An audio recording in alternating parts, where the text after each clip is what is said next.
Robert Whittaker has received advice from MMA expert Chael Sonnen regarding a prospective matchup with Alex Pereira. Israel Adesanya's knockout victory against Pereira at UFC 287 caused him to hand up the middleweight title. Pereira said that his next match will be at light heavyweight as a result, giving Adesanya the opportunity to take on a fresh challenger or a previous opponent.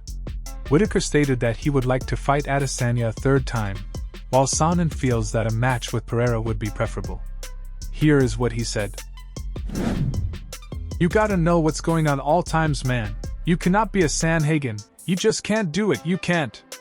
185 pounds is a very interesting spot. You've got a couple of guys available. One's named Sean Strickland, one is named Robert Whittaker. Where is Alex going to go? I mean, Whittaker's talking about, they were gonna bring me in to fight Alex. Why not fight him now? What difference does it make? You were a world champion, he was a world champion more recently.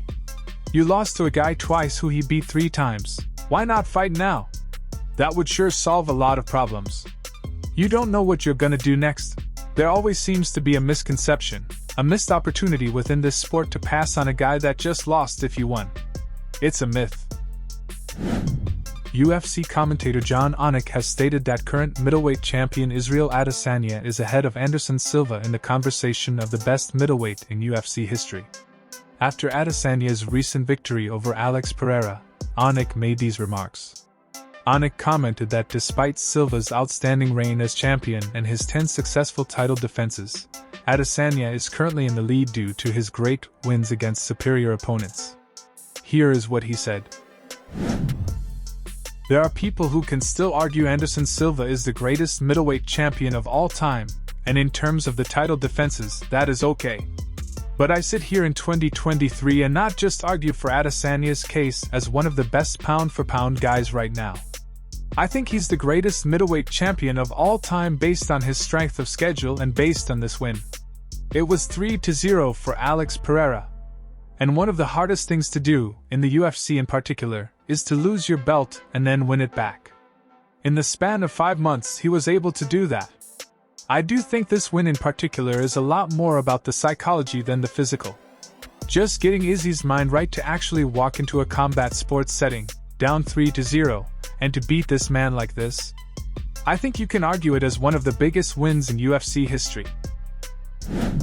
Dana White, president of the UFC, has said that he would never again sign Francis Ngannou to compete in the organization. The announcement comes after 2 years of failed negotiations between Ngannou and the UFC. The UFC had been trying to bargain with Ngannou for the previous 2 years, according to White, who revealed in a recent interview that the fighter had not responded to their proposals. White expressed his frustration with Ngannou's lack of communication, saying that it had become impossible to do business with him. Here is what he said. "He's absolutely impossible to deal with. He'll never be in the UFC again. So, he made his decision.